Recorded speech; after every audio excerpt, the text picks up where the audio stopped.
Елордада құқық қорғау органдары академиясына оқуға қабылдау басталды. Дәл қазір экономисттер мен заңгерлер үшін іріктеудің екінші кезеңі жүріп жатыр.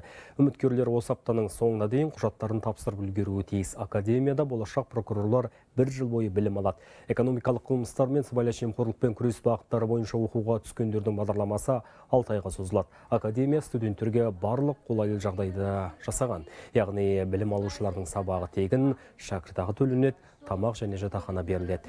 Бірақ кандидаттарға қойылатын талапта жоғары оқуға түсемін дегендер 35 жастан аспаған Қазақстан азаматтары болуы керек. Экономист немесе заңгер мамандығы бойынша бакалавр дипломы да болуы міндетті.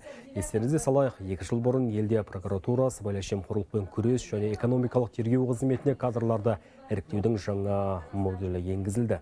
Енді бұл салада жұмыс істегісі келетіндер құқықтық органдар академиясын тәмамдауы қажет.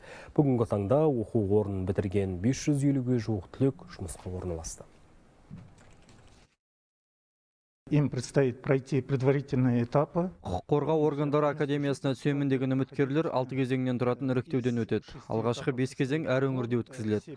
Ал ең соңында олар Астанаға келіп, бізде емтихан тапсыруы тиіс. Қазір біздің 164 түлегіміз прокуратура органдарында тағылымдамадан өтіп жатыр. Тағы 220 адам академияда білім алуда.